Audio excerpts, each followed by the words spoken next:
தன்னுடைய ஆசைகளையும் தன்னுடைய சிந்தனைகளையும் எப்பொழுதும் அதிகமாக மற்றவர்களுக்காக செலவழித்து தன்னுடைய எதிர்காலத்தை நோக்கி காத்திருக்கும் அன்பார்ந்த என் அருமை மிதுன ராசி அன்பர்களுக்கு உங்களுடைய ராசியில் அமர்ந்த குரு பகவான் அதிசாரமாக ராசிக்கு 2க்கு போயிட்டார். இப்போ குரு உங்கள்கிட்ட இருந்தனால தான் யோசித்துக்கிட்டே இருந்தீங்க. இந்த வட்டம் கொஞ்சம் வேகமாக செயல்படுவீங்க, புதிய புதிய இயக்கங்களை உருவாக்குவீங்க. உங்களுடைய செயல்பாடு நிறைய சேஞ்ச் தெரியும். உங்களுக்கு கிட்டத்தட்ட ஒரு 80 நாள் 90 நாட்களாகவே தொழிலில் உங்களால் கவனம் செலுத்தவே முடியல. எவ்வளோ ட்ரை பண்ணுறீங்க, தொழில் வளர்ச்சி ஏற்படும், தொழிலில் நல்ல ஒரு முன்னேற்றம் ஏற்படும். உங்களை வேண்டான்னு விட்டு போன உறவுகள் தேடி வந்து பேசுவாங்க. மன்னிப்பு கேட்கக்கூடிய ஒரு சூழ்நிலை வரும். மன்னிக்கலாமா வேண்டாமாங்கிறத நீங்கள் வந்த நேரத்தை நோட் பண்ணி எனக்கு சொல்லுங்கள், நான் சொல்கிறேன் கிரக ரீதியாக. இந்த மாதத்தில் பத்திரப்பதிவுகள் நடத்தக்கூடிய ஒரு அற்புதமான விஷயம் நடக்கும். ஒன்று நீங்கள் இடம் வாங்கலாம், ஒன்று வீடு வாங்கலாம், அல்லது பார்த்திங்கன்னா உங்களுடைய பத்திரங்களை மற்றவங்களுக்கு பதிஞ்சு கொடுத்து அதன் மூலமாக பணத்தை வாங்கி இன்னொரு சொத்து வாங்கலாம். புதுசாக கடன் வாங்குவதாக இருந்தால் மட்டும் கொஞ்சம் யோசித்து கடன். நீங்கள் இந்த மாதத்தில் வழிபாடு செய்ய வேண்டிய ஸ்தலம் அப்படின்னு சொல்லி பார்த்தீங்கன்னா சனீஸ்வரர் வழிபாடு அல்லது முனீஸ்வரர் வழிபாடு உங்களுடைய முடியாத விஷயங்களை கூட முடிச்சு கொடுக்கக்கூடிய ஒரு மிகப்பெரிய சக்தியாக இருக்கும் என்பது நிதர்சனமான உண்மை.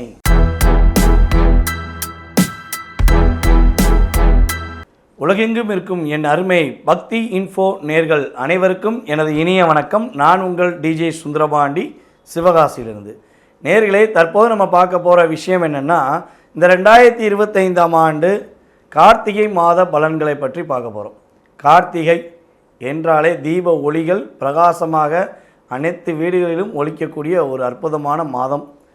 நம்முடைய சூரிய பகவான் தன்னுடைய வலிமையை இழந்து துலாம் ராசியில் வலிமையை இழந்து மீண்டும் உச்ச நிலைக்கு செல்லக்கூடிய ஒரு அற்புதமான மாதம்தான் இந்த கார்த்திகை மாதம். இந்த கார்த்திகை மாதத்தில் பார்த்திங்கன்னா சூரிய பகவான் விருச்சிக ராசிக்குள்ளே நுழைவார். விருச்சிக ராசியின் அதிபதியான செவ்வாயும் ஆல்ரெடி கார்த்திகை மாதத்தில் இந்த வருஷத்தில் சூரியனுடன் சேர்ந்து பயணிக்கிறார். அவருடன் ராசிக்கு 11ஆம் இடத்ததிபதி, அதாவது விருச்சிக ராசிக்கு 11ஆம் இடத்ததிபதி மற்றும் 8ஆம் இடத்ததிபதியான புதனும் இந்த மாதம் துவக்கத்தில் அமர்ந்திருக்கிறார். சுக்கிர பகவான் பார்த்திங்கன்னா ராசிக்கு 12ஆம் இடத்துல, சனி பகவான் எப்பொழுதுமே இப்போ ஏற்கனவே மீன ராசியில் தான் இருக்கார். வக்ர நிலையில் சனி பகவான் மீன ராசியிலும், ராகு பகவான் கும்ப ராசியிலும், குரு பகவான் அதிசாரமாக இந்த மாதத்தில் கரெக்டாக கடக ராசியில் உச்ச நிலையில் இருக்கிறார். கேது பகவானோ எப்பொழுதும் போல் சிம்ம ராசியில் அமர்ந்திருக்கிறார். அப்போ இந்த மாத கிரகங்கள் மற்றும் வருட கிரகங்களான கிரகங்களின் அமைப்பை வைத்து உங்களுக்கு உங்களுடைய வாழ்க்கையில் ஏற்படும் மாற்றங்கள், என்னென்ன முன்னேற்றங்கள், முயற்சியில் என்னென்ன வெற்றிகள் என்பதை பற்றி நம்ம பார்க்க போகிறோம். அதற்கு முன்னாடி இந்த கார்த்திகை மாதத்தில் எல்லாருக்குமே மிகப்பெரிய விஷயமாக கருதப்படுகின்ற ஒரு பொக்கிஷமான வார்த்தை ஒலிக்கும். கேள்விப்பட்டிருக்கீங்களா? எல்லாருமே என்ன பண்ணுவோம், வீட்டில் தீபம் ஏற்றுவோம், தன்னுடைய அலுவலகத்தில் தீபம் ஏற்றுவோம். ஆனால் அந்த கார்த்திகை 1ஆம் தேதி பிறந்தனே சுவாமியே சரணமையப்பா இந்த வார்த்தையை கேட்காத நபர்கள் யாராக இருப்பீங்களா? கேட்குற அத்தனை அன்பு உள்ளங்களும் அன்பு நேயர்களும் நீங்கள் சொல்ல வேண்டும் என்றால் நம்மளுடைய யூடியூப் சேனலில் உங்களுடைய கருத்தை சுவாமியே சரணமையப்பா வெற்றிவேல் முருகனுக்கு கரவரா இந்த 2 மந்திரங்களும் இந்த கார்த்திகை மாதத்தில் அதிகமாக உலகெங்கும் ஒரு ஒலிக்கக்கூடிய ஒரு மந்திரமாக இருக்க போகிறது. இந்த ஒரு மாதம் ஒலிக்கிற மந்திரங்கள் தான் இந்த உலகத்தை காக்கக்கூடிய மிகப்பெரிய சக்தியாக ஒரு பின்பமாக உருவாகிறது. ஆகவே நம்மளுடைய அன்பு நேயர்கள் அனைவரும் மீண்டும் சொல்கிறேன், உங்களுடைய மேலான கருத்துக்களான நீங்கள் என்ன கமெண்ட்ஸ்னாலும் கொடுங்க, ஆனால் கட்டாயமாக சுவாமியே சரணமையப்பா ஆறுபடை முருகா என உங்களுடைய கருத்துக்களை கொடுக்க வேண்டும் என கேட்டுக்கொள்கிறேன்.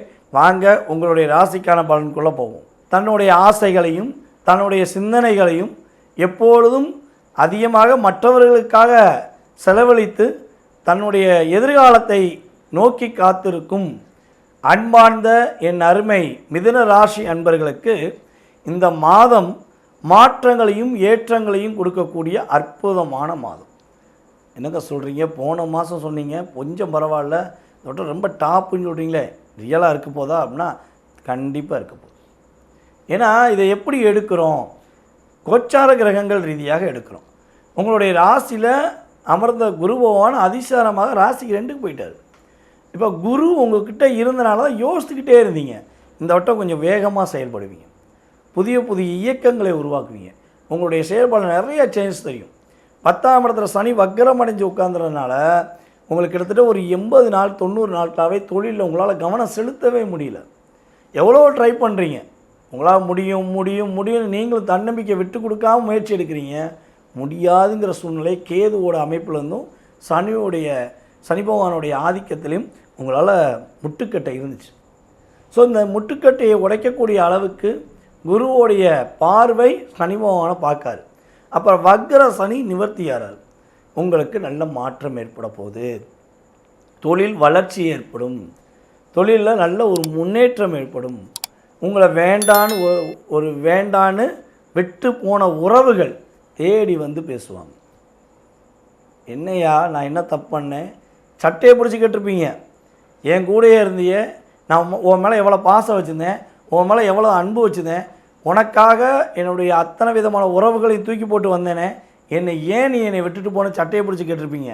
அதுக்கு பதில் கிடைக்காம, பதில் சொல்ல முடியாமல் ஓடிப்போன உறவு தேடி வந்து பேசுவாங்க. மன்னிப்பு கேட்கக்கூடிய ஒரு சூழ்நிலை வரும். மன்னிக்கலாமா வேண்டாமாங்கிறத நீங்கள் வந்த நேரத்தை நோட் பண்ணி எனக்கு சொல்லுங்கள், நான் சொல்கிறேன் கிரக ரீதியாக பார்த்து. நீங்கள் சொல்கிற நேரத்தில் கோச்சார கிரகம் அந்த லக்னம் அப்படிங்கிற அமைப்பில் இந்த மாதத்தில் அந்த சூழ்நிலை நடந்தால் கட்டாயமாக என் அருமை மிதுனராசிக்காரங்க கண்டிப்பாக கேட்கலாம். அதில் எந்த ஒரு மாற்றம் கிடையாது. நான் உங்களுக்கு ஃப்ரீயாகவே சொல்கிறேன். அந்த ஒரு விஷயத்துக்கு மட்டும் நான் வந்து காசு வாங்க போகிறேன். ஏன்னா உங்களுடைய கவலை, உங்களுடைய கஷ்டம், உங்கள் கண்ணீர் எனக்கு தெரியும். நீங்கள் எப்படி அதில் பாதிக்கப்பட்டிருப்பீங்கன்னு தெரியும். அதனால் சொல்கிறேன். ஓகேவா? அதே போல் நம்மளுடைய மிதுனராசி என்பவர்களுக்கு இந்த மாதத்தில் பத்திரப்பதிவுகள் நடத்தக்கூடிய ஒரு அற்புதமான விஷயம் நடக்கும். ஒன்று நீங்கள் இடம் வாங்கலாம், ஒன்று வீடு வாங்கலாம், அல்லது வந்து பார்த்திங்கன்னா உங்களுடைய பத்திரங்களை மற்றவங்களுக்கு பதிஞ்சு கொடுத்து அதன் மூலமாக பணத்தை வாங்கி இன்னொரு சொத்து வாங்கலாம். இது செய்யலாம். ஆனால் பணத்தை நீங்கள் என்னென்னா ரொட்டேஷன் பண்ணி விட்டுறக்கூடாது. அது வந்து செஞ்சிடவே கூடாது. அதை மட்டும் சொல்கிறேன். பூர்வீக சொத்தை விற்றாலும் சரி, நீங்கள் உழைச்சி வாங்கின சொத்தை வந்து கொடுத்துட்டு இன்னொரு சொத்து வாங்கலாம். ஆனால் எக்காரணத்தை கொண்டும் அந்த பணத்தை ஏதாவது ஒரு விஷயத்துக்கு ரொட்டேஷன் கொடுப்போன்னு பார்த்தீங்கன்னா லாக் ஆக வேண்டிய சூழ்நிலை வந்துடும். கொஞ்சம் கவனமாக இருங்க. நிதி நிலைகள்லாம் சூப்பராக இருக்குது. ரொம்ப அற்புதமான மாற்றங்களை கொடுக்க போது.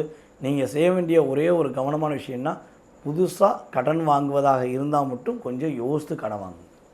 அதேபோல் உங்களுடைய உறவுகளில் உள்ள மூத்த சகோதரர்கள், மூத்த சகோதரிகளில் தேவையில்லாத விவாதம் பண்ண வேண்டாம்.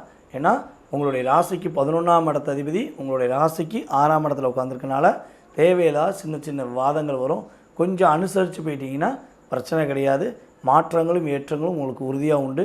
நீங்கள் இந்த மாதத்தில் வழிபாடு செய்ய வேண்டிய ஸ்தலம் அப்படின்னு சொல்லி பார்த்தீங்கன்னா சனீஸ்வரர் வழிபாடு அல்லது முனீஸ்வரர் வழிபாடு உங்களுடைய முடியாத விஷயங்களை கூட முடிச்சு கொடுக்கக்கூடிய ஒரு மிகப்பெரிய சக்தியாக இருக்கும் என்பது நிதர்சனமான உண்மை. அன்பு நேயர்களே, இப்போ வரை நீங்கள் பொறுமையாக நம்ம வீடியோவை பார்த்துருக்கீங்க. நீங்கள் பார்த்த அத்தனை விஷயங்களும் கோச்சார கிரகங்கள் உங்களுக்கு கொடுக்கின்ற நன்மைகள், நல்ல விதமான செயல்பாடுகள், கவனமான விஷயங்கள், வழிபாடுகள் என்ற விஷயங்களை உங்களுக்கு சொல்லியிருக்கேன். இது வந்து பார்த்திங்கன்னா உங்களுடைய லைஃப்பில் கரெக்டாக 20-30% ஒரு சேஞ்சஸ். அதாவது சாப்பிடவே வசதி இல்லாமல் என்ன பண்ணே தெரியாமல் முடிச்சுக்கிறவங்களுக்கு ஒரு டீயும் பண்ணும் கிடச்சா எப்படி இருக்கும்? அப்பாடி கொஞ்சம் தம் கட்டி போயிடலாம் அங்கே அப்படிம்பாங்களே, அதே மாதிரி தான் நீங்கள் எதிர்பார்த்த விஷயங்களில் கிரகங்கள் கொடுக்கின்ற ஒரு பூஸ்ட். இதை தாண்டி உங்களுக்குள்ள 1000 கேள்வி இருக்கலாம். 1000 விஷயங்களில் நிறையா விஷயங்களை நீங்கள் மனசுக்குள்ளே நினச்சிக்கிட்டு சிந்திச்சுக்கிட்டே இருக்கலாம். இதை பண்ணலாமா, அதை பண்ணலாமா, எப்படி பண்ணலாமா, இவனை நம்பலாமா, அவனை நம்பலாமா, நம்மளை எப்படி நம்ம புதுப்பிச்சுக்கிறது, நம்மளை எப்படி நம்மளுடைய வாழ்க்கையில் மாற்றத்தை ஏற்படுத்திக்கிறது அப்படிங்கிற பல சந்தேகங்கள் உங்களுக்கு ஜோதிட ரீதியாக இருந்தால் உறுதியாக கீழே உள்ள வாட்ஸ்அப் நம்பருக்கு உங்களோட டீட்டெயிலை அனுப்பிவிடுங்க. அப்பாயின்மெண்ட் வாங்கிக்கோங்க.